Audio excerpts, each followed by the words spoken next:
Hey guys, welcome to another episode of the Making of Podcast. I'm your co-host, Ashley Joves. I'm Collin Al-Samarrie. And I'm Brian, and we're sitting on chairs in our living room today. Yeah, we're going to be passing around the mic. Sorry, guys, we don't have a real setup for this interview style. We're just going to go with it because Colin's over and the three of us are actually in person together, which, has not happened in a minute. No, yeah, it's been a while. So why not record a podcast in the comfort of our own home? And yeah, we're just going to give you guys some life updates. I think we've all just been really invested in our own personal wellness journeys, especially with all the things that have been going on with Brian. So yeah, we'll just kick it off. Can I just say how cute this setup is? I was not expecting this when I came over this morning, and Ashley, in usual Ashley fashion, decided that we were going to switch it up, and we rearranged furniture. So you have to watch on YouTube to see how cute it is. I think it's pretty cute. And when we can figure out having multiple cameras, we can even do those like where you zoom in on the guest's face. Oh, yeah. I like it. Because right now it's just a wide shot. So, yeah. And I like how you made Brian sit in the middle so that you and I. Okay. Yes. So Collin and I are on the edges. We're on the end so that we can sit sideways because that is a more flattering angle for women. Wait, are you on your good side? Do we need to? Every side is that? I mean, obviously. I think we're far enough away from the camera. It doesn't matter. But Brian kept trying to put me in the center. No woman, ladies, you can agree with me on this one, right? Like no woman wants to be straight on in the center. That's like the most unflattering angle. Okay. Anyways, so yesterday, Ashley and I were on a walk, and was it yesterday? I actually don't even remember when it was. But I've been thinking about what this whole wellness journey for myself is going to look like post-surgery, post-radiation. I can't wait to feel like I'm back in control of some semblance of my health. And so I should be hopefully finishing up everything late spring, early summer. So I actually challenged Ashley to join me in the California International Marathon. I have been a runner in a past life, but I never ran a full-length marathon. I've run many half marathons, and I figure it's been a while since I have run distance. And what better way to give myself a challenge to kind of really focus on my health and regaining my fitness rather than running a marathon at the end of the year after dealing with all of this fun cancer stuff for the 6 months prior. And I can't shy away from a challenge. Well, especially now that this is on the podcast, like I feel like I have to. And then Brian brought it up just to put the nail in the coffin. He brought it up in front of Collin, who is a legitimate runner. And now Colin's like, I want to do it with you. So now I can't go back. I have been looking for another race to do because I didn't do one last year. And so I feel like as soon as Brian said that, I'm like, yes, I will do it with you. Okay. Because we know Brian's going to be faster anyways. He's like a fast runner. Didn't you do like a Spartan or something? I did a Spartan. Last year, the year before? Yeah, 2 years ago, I think. Okay. That was only 10 miles. But it's like a difficult 10 miles. Like you're doing stuff with the 10 miles, right? Yeah, but it wasn't fast. What's not fast for you? Oh, I don't even remember the time. Okay. But yeah, so yes, the last time that I actually ran a race, I mean, it was probably 10 miles or so of a trail run, and I probably used to average about an 8-minute mile. But once again, I'm gonna be starting from 6 months of chemo, surgery, and radiation, and so I don't think that my goal is gonna be that fast. And frankly, the reason why I've never run a marathon was because when I was running, I would only want to run if I knew that I could achieve the times that I wanted to achieve. And so I think this is going to be a different story because it's going to be about completing it and doing it well not doing it for time.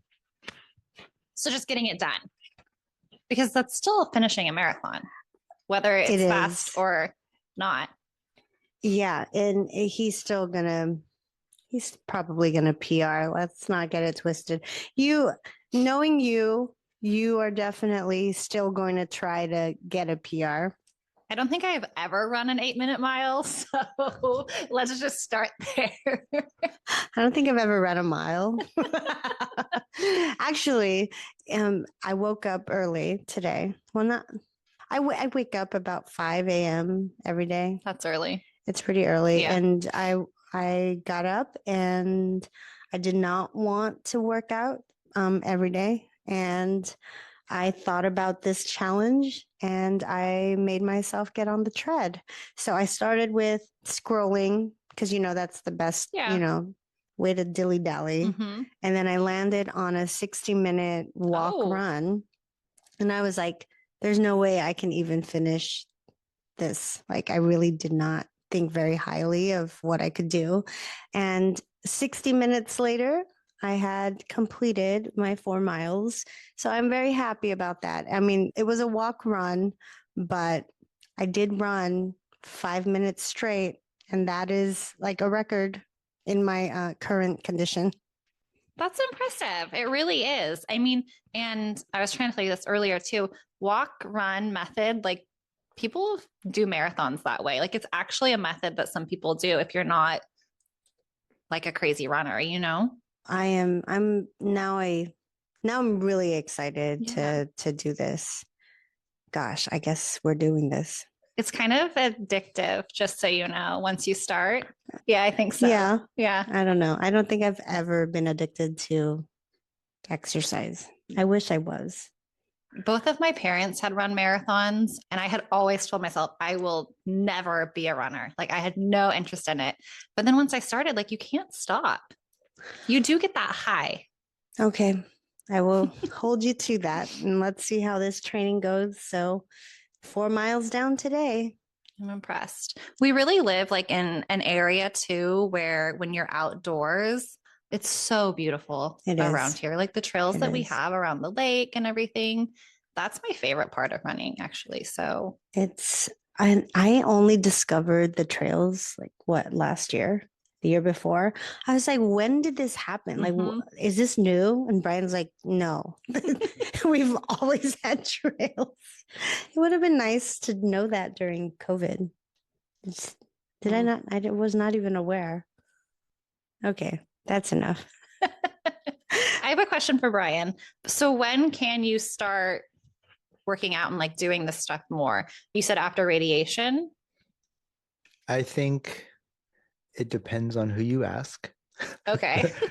For sure, I would say that I'm sure the surgeons would say that 4 to 6 weeks after surgery would be the time that you can actually start to gently start moving the tissue in the area well. Okay. So like obviously with having a neck dissection again, that's going to be a big part, is kind of regaining the strength in the neck and all that. And that part took a while last time.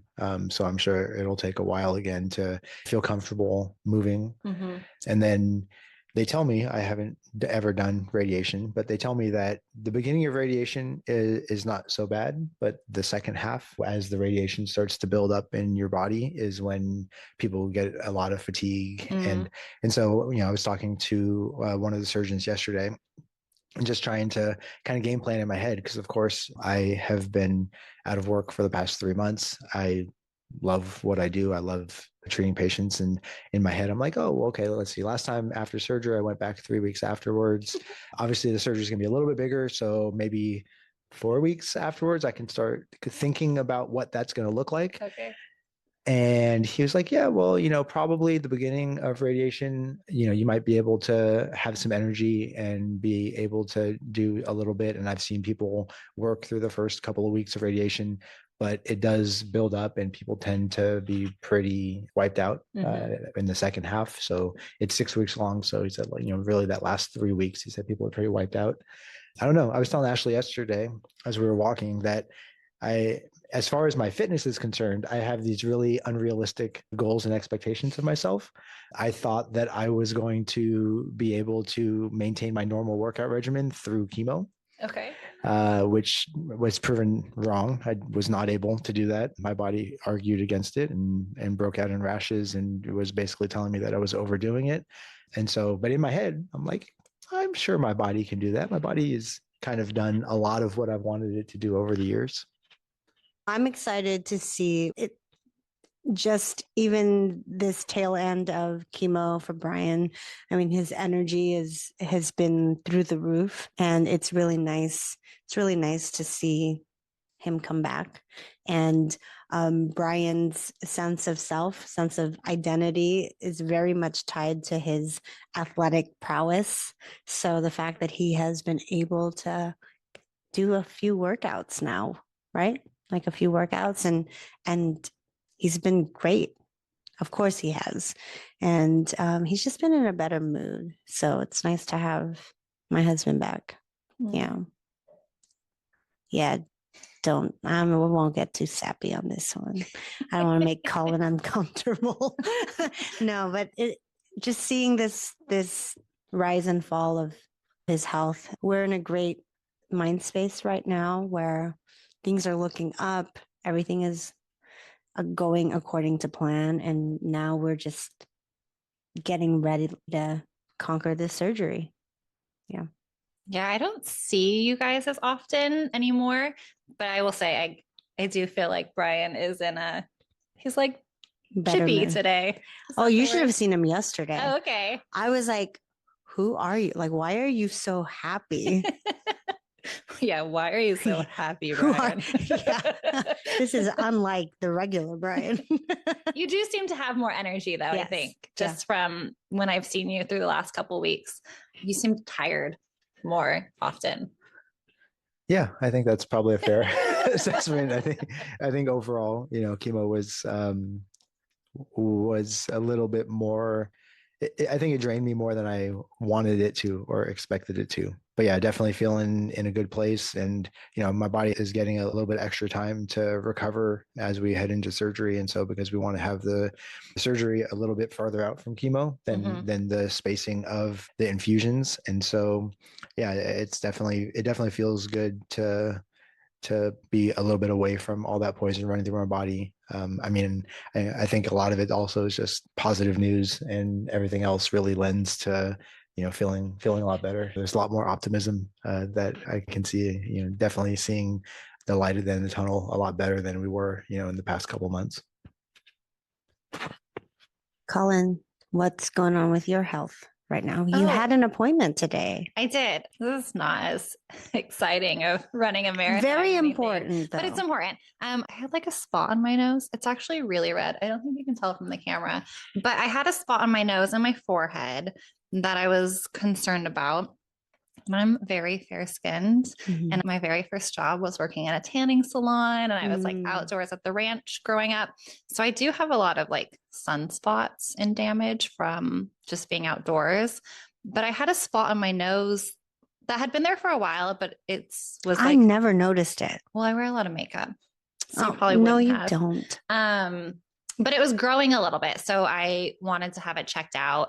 And initially, I don't know, there was like some confusion with the reports from the dermatologist, and the assistant that was trying to get me scheduled said the spot on my nose wasn't of concern, but the spot on my forehead was. And so I went in today thinking that they were just going to like freeze off the spot on my forehead, but it was actually the spot on my nose that they were concerned about and not my forehead as much. So they say it's precancerous, but she said the likelihood of that turning into anything is like very minimal.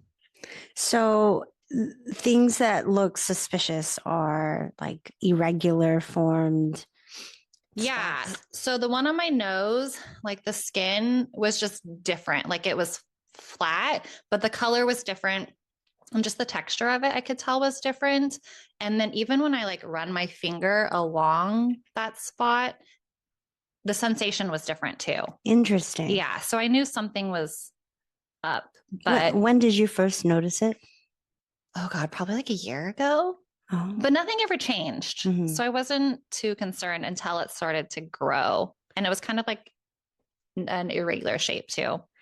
And you slather on sunblock, correct? I do now. Oh, it wasn't always the case. No, I was like a tanning girly, like sun out and just like me. Yeah, just like you. Oh man, you will update us, I'm sure. Yeah, for sure. Results. She said once they froze it, I should see it go away in like 4 to 6 weeks. And if it doesn't, then I'll go back in. Gotcha. But I'm not too worried about it. I think it'll be fine. I think you are going to be just fine too. And did you, have you ever talked about your like weight training and all of that? I want to know about your routine. You guys, I was doing so good for several months. We mentioned earlier that I like to run. And so cardio was like the only thing I ever liked to do. I hated weight training and going to the gym. I don't like going to gyms. Yeah. Like working out in public is very nerve-wracking for me. But the boys had started going. So Blair wanted to start working out in the gym for baseball. So I was like, okay, I'll go with you. So I was actually incorporating a lot of weight training and cardio, and I was feeling great. And then I got sick in January and I just couldn't shake it. Like the lingering cough and stuff was lasting for a while. So I'm getting back into weight training now. But are you using a trainer, an app? I use Gemini AI. Okay, let's talk about how awesome Gemini is. Like I use it for everything nowadays, I feel like. Brian was the one that got me onto ChatGPT at first. And I was like, I can't do this. And then I did. And I am obsessed. Well, as a person who worked as a personal trainer for a long time, I will say, particularly for like, I don't want to use the term low end, but like for entry level exercisers, I don't, other than the accountability and obviously the training on form that a good personal trainer can do. Obviously, the ability to create a workout is now just extremely simplified. I mean, during medical school, I was paid by the school to give workout programs to all of the med students. Oh. And so it was actually one of my jobs during medical school was working for the school for the other med students, but they couldn't afford to pay me to actually work with everybody individually. So really all I did was I met with them once, showed them a simple workout plan, walked them through their form. Literally one time it was like half an hour, and then just gave them a workout, which, at this point that job is now completely given to Gemini because I couldn't make granted, this was 2007. So I probably made $8 an hour from the school, but that job is gone. It has been replaced by Gemini or ChatGPT or Claude or whoever you use. Yeah. I literally just input like what my goals are, what I'm currently doing. And it gives me like a whole routine based on the week, the day, what I'm feeling. It's like crazy. And diet stuff too. It helps you like, oh my gosh. It's really interesting. Okay. Off the air, I want to see what it's having you do. That's really cool. And it'll give you suggestions for weights. Yeah. It gives me suggestions on different things based on what my goals were. I upload like everything I do for every workout to like the weights and all of that. And like in a spreadsheet or? So on my notes app, I just copy and paste and then like I'll change like if I went up in weights or something or like what I've done. And then I copy and paste that into Gemini and it keeps track of everything too. No way. So you can see your progress. That's really cool. It's crazy. I do feel like it's a personal trainer and a nutritionist, minus, like you said, the form part, but it also like links YouTube videos. So you can kind of just see what you're supposed to be doing. Okay. So what does your diet look like these days? Oh, right now it's not so great. But before I got sick, I was doing a ton of protein. That was really, they say what, like a gram for every pound, basically? Is that kind of the standard? I think that's optimal. Yeah. Yeah. So I was trying to do that. And then once you're really within like a certain calorie range and you're just trying to get your protein, I feel like the carbs and fat kind of takes care of itself almost. Are you tracking right now? No. Yeah, neither No, am I'm not. I. I'm tracking it go in my mouth. Yeah, I keep telling myself I am. Yeah. Are you still doing sourdough? I am. Yeah. I am. And so I gave Colin a little tour of my starter babies because I have in one mason jar, I have a traditional sourdough starter. And in the other one, I have macerated grapes, For smashed grapes. I told Colin I was making wine now too, but I'm actually fermenting the grapes and then using that fermented grape juice to create more bread. I love it. It sounds amazing, actually. You have Well, to share. I will definitely keep you posted. I mean, YouTube knows what I want to see. I've been watching a lot of just cooking videos in general, and this video popped up on the greatest sourdough starter that this woman came across, and it was from grapes. I was like, okay, I'm so curious now. So I'll keep you posted. I've literally never heard of that. But Can it you sounds please good. YouTube it? Okay. It's kind of cool. Yeah. Yeah. Hey friends, I just want to give some love to Net32 for supporting this episode. If you're a practice owner like me, you know the back end of running a dental office isn't always sexy, but it is necessary.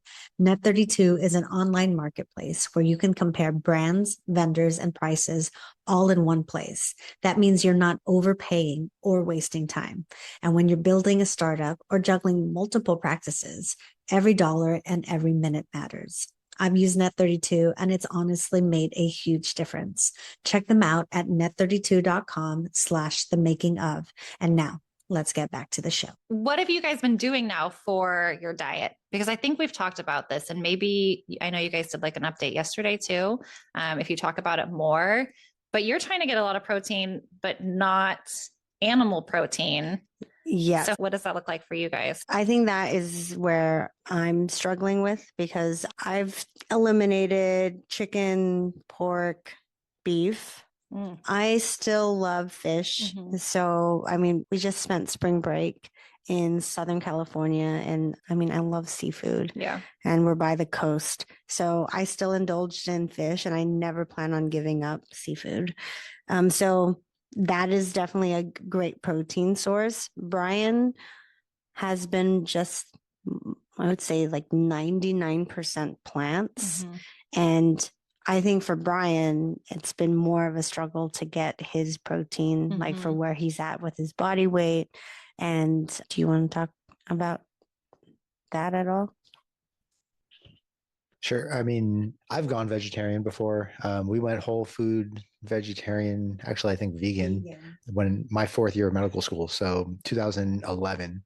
And at that time, this is when I was really running, like a vegan runner, like legit, legit running. Like I was probably doing 70, 80 miles a week.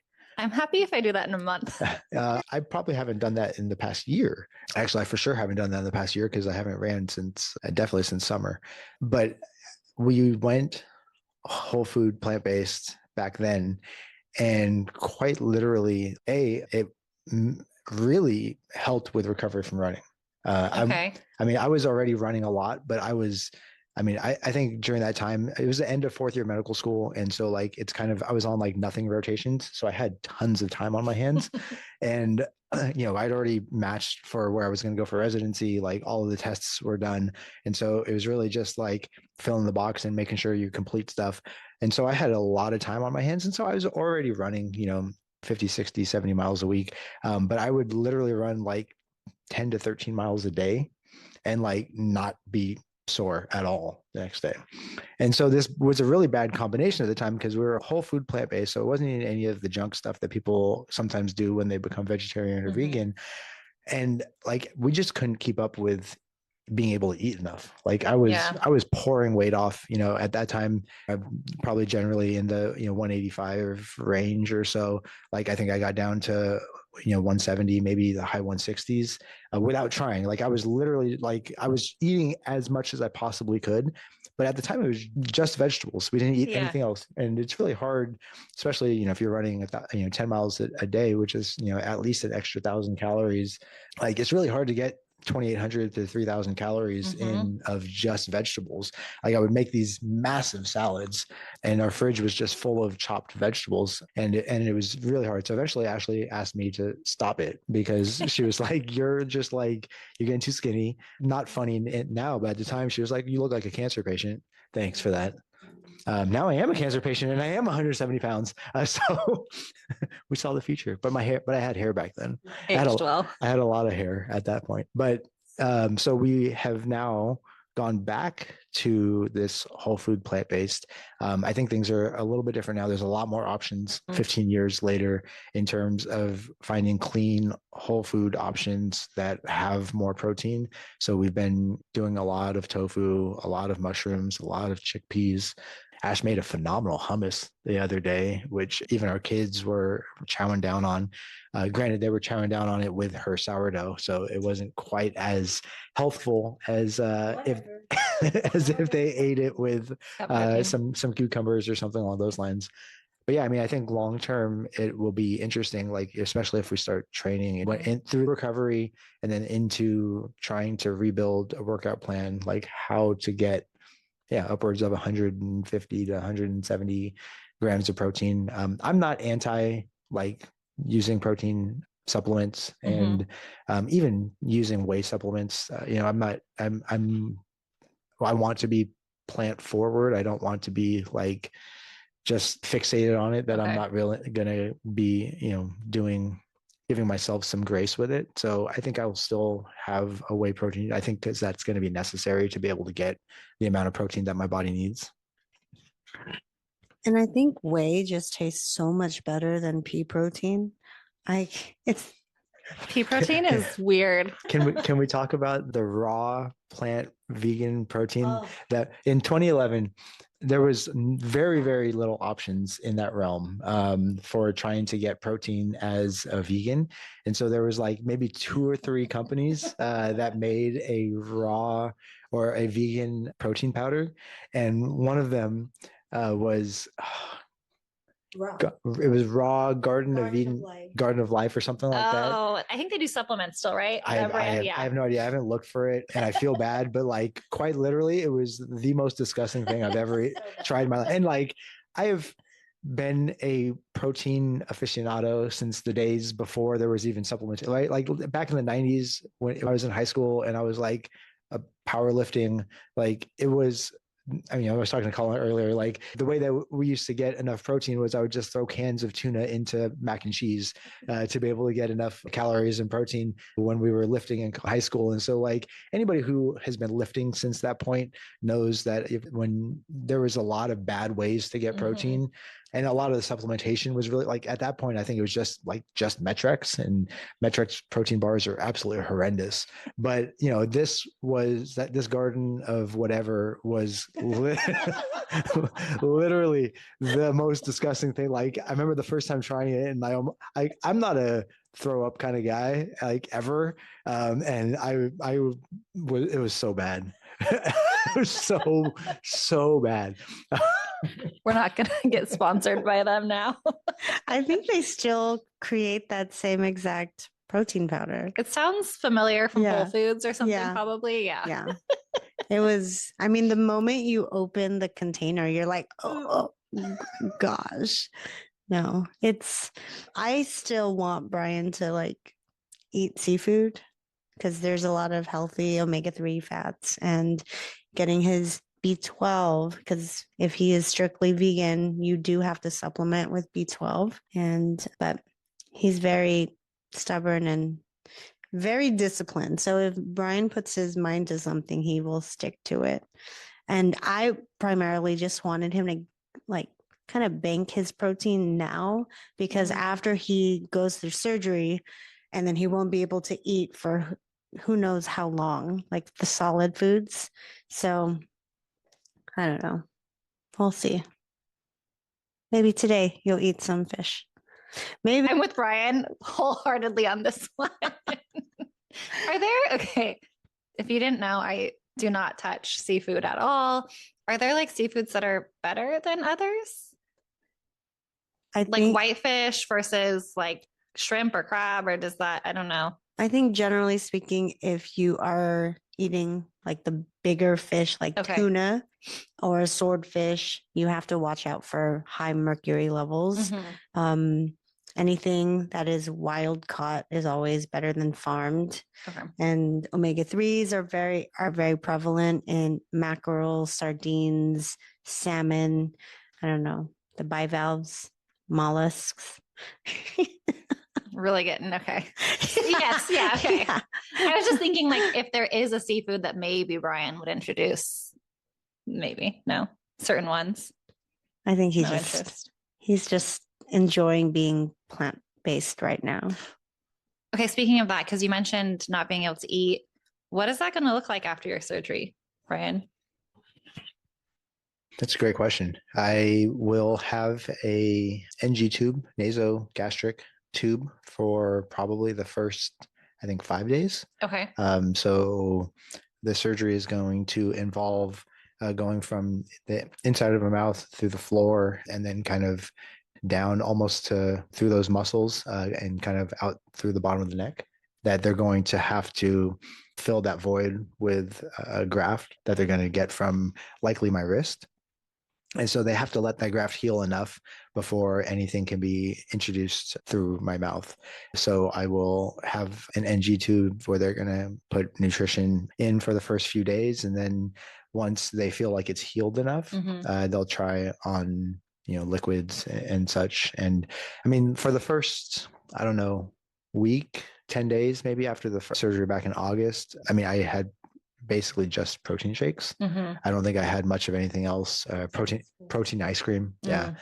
I think that was kind of the gist of it. Like I remember it being pretty uncomfortable to try to have anything else there. And so the cold of the protein shakes, like I would just add extra ice so that everything was like a slushy. And so the ice always made everything feel a little bit better. So I imagine once I'm able to take some food or some drink by mouth, that's going to be the vast majority of it. So, I would guess it's probably going to be a similar time frame, a couple of weeks of mostly that, and then trying to slowly reintroduce more. Ash will be juicing a lot for me at that time. These are such like random questions when you're talking, but in the hospital, you said they're going to give you nutrients. Do you know what it's going to be? Or like, do they honor certain wishes if you're like, I'm more plant-based, or like, how does that, things I never thought about, I guess. Yeah, no, that's a great question. I think the sustenance that they do by nasogastric tube, or if you have like a gastric tube and getting direct feeding, I think they're pre-made with supposed to be an appropriate amount of carbs, protein, and fat to be able to help with healing and such, but it's not going to be the purest. It's not like a whole food kind of thing. I joked with Ash if we can make some juices and she can try to convince them to put some nice green juice or some carrot juices through the NG tube. I doubt that's an option. But yeah, I mean, I think it's, there are these pre-made formulations that they use. Yeah, I don't know off the top of my head if they are, animal products or more. I know that they're likely not very clean. Yeah. Probably like Ensure like. That's what I was kind of thinking was like Ensure, which is that mostly dairy based? I don't even know. Yeah. Is it fake stuff? It's got a lot of chemicals in it. Yeah. I mean, Ensure is obviously very common in hospital settings. It is, an affordable way that people can get nutrition in. And obviously for the vast majority of people in hospitals, just getting appropriate nutrition in any way that they can is important for trying to heal. We're being a little nitpicky and there's other bigger picture that you're trying to overcome. Yeah. So I mean, I think it's not going to be the setting that we're doing everything that we want. It's I'm sure if you're watching some TV show about some fancy make-believe hospitals, and they might have these hospitals that exist, but where they have private chefs that make your diet to exactly your specifications of choice for whatever way that you're doing your diet. I'm sure they exist, but that's not likely the scenario. Mindset wise, how are you feeling? going into this major surgery? Mindset wise, better than going into chemo. I think, overall, like the fact that the tumor has responded the way that it has to chemo and immunotherapy, I think just there's definitely, I think still fear, right? I mean, it's surgery, it's a big surgery. When they're telling you you're going to be hospitalized for a week and likely in the ICU for a couple of days, like that's always going to be like some elements of anxiety production there. But compared to a week before we started chemo and we're sitting down and everybody, all of the specialists that literally see this all the time have just as confused faces as we do. That was a very different time. And, everybody was like, yeah, we don't have the right answer because this doesn't fall within what studies look at. But the fact that the tumor has responded the way that it has, and we're in this situation, just feeling a lot more optimistic. And like I said, I think I really just can't wait to get to the point where it feels like I have some semblance of control. Definitely didn't feel like I had any control going into chemo and kind of throughout that process. My body not responding the way that I hoped it would, and all of that, that wasn't a great place to be. And then, we talked about this a little bit yesterday, but also just not being able to exercise, where that is my coping mechanism for so long, that was less than ideal. So if we can kind of get past this initial surgery and out of that kind of immediate healing phase and get to the point where I can have a little bit more control and feel like, okay, this is now my turn to take over. Everything relies on me and the things that I can do. And I get obviously nothing ever just relies on me, but I feel like I would have at least a little bit more control to it. It would help me mentally.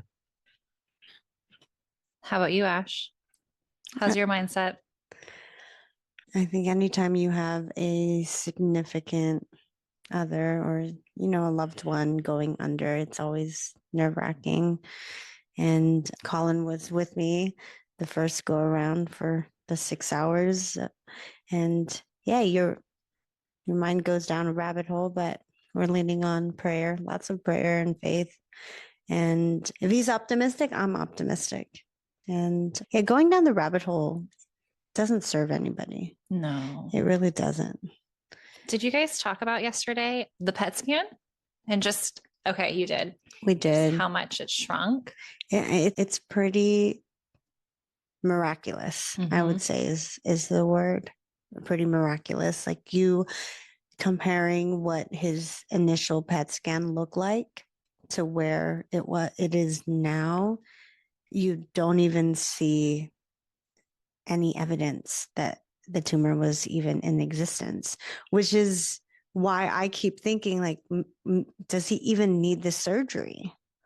To which all the specialists are like, no, you still have to cut it out, because then you don't know if these dysplastic cells will one day wake up again and then this time around not respond to chemo, and then you've created a monster. So it feels good to be in this place of it's under control right now, and now is the time to act and like just cut it out, Joves.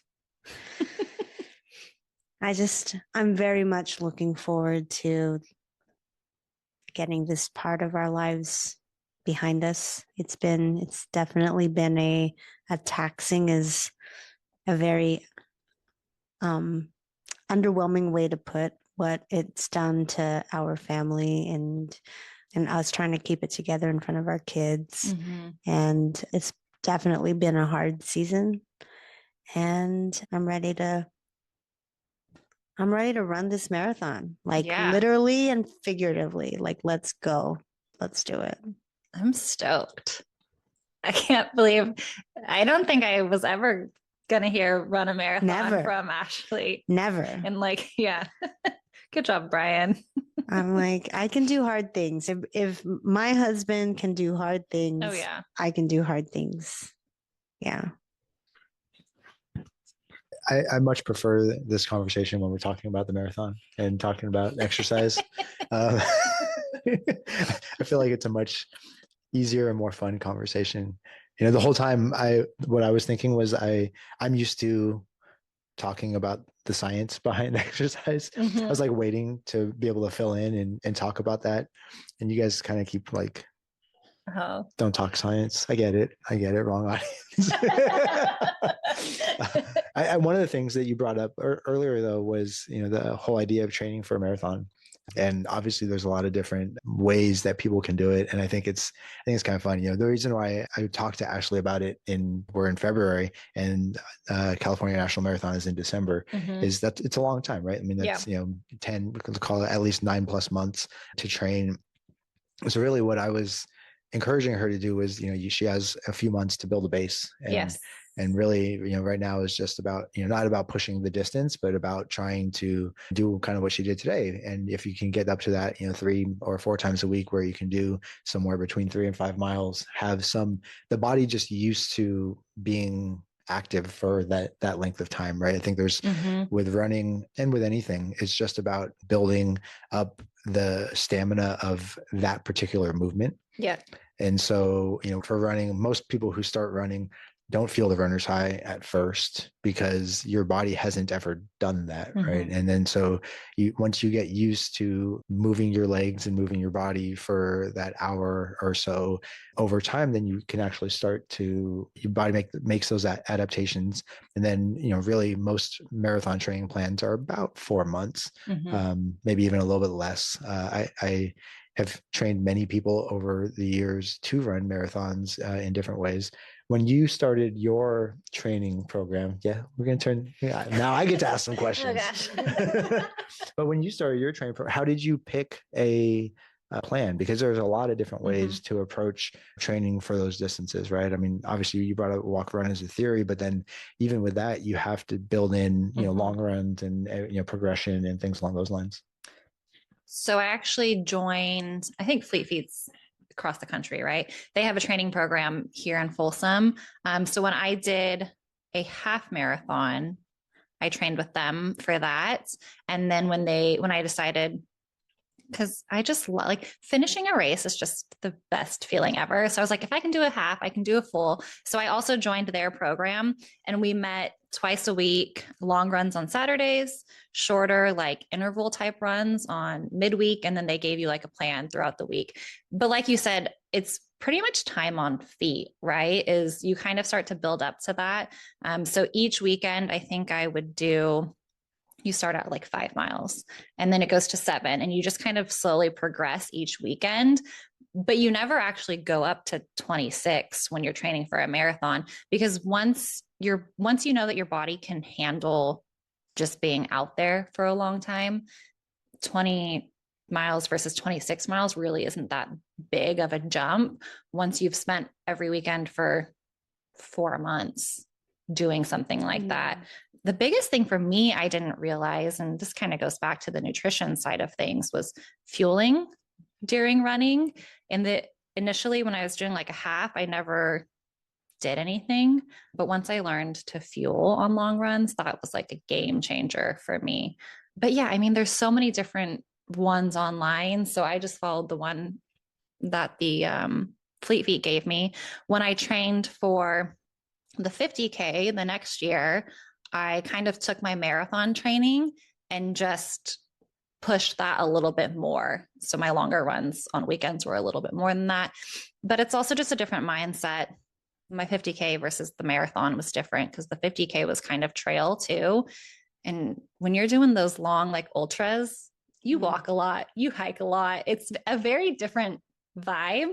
The aid stations for ultras have like soda and chips and candy and things like that. Whereas you run like CIM, they'll give you the goos and the electrolyte drinks. But I think it's mindset. It's a lot of mindset when you're training for these things.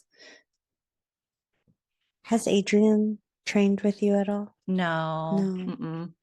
I did train with some friends that had done marathons or ultras in the past though too. And it's like, I don't know. That was how I picked. It's nothing fancy. I'm kind of disciplined like you though. Once I set my mind to something, I know I'm going to do it. So is it true the night before your race, you're supposed to eat like all this carb heavy pasta? Is that what you're doing? Yeah, you carb load and you kind of do it leading up the whole week, really. You kind of gradually increase your carbs. Yeah, I'm so doing that's that right great. now, Yeah, actually. see? You need carbs though. Like you need carbs if you're going to do long distance running. So it's Yeah. fine. And you're burning what, like 100 calories a mile pretty much is what they say, like on average. We shall see how this goes. Now, I'm committed. And you guys are going to hold me accountable. And Yeah. by you guys, you too. And of course, if you're hearing this on the pod, reach out and let us know if you want to run a marathon. Come to California, run the CIM with us.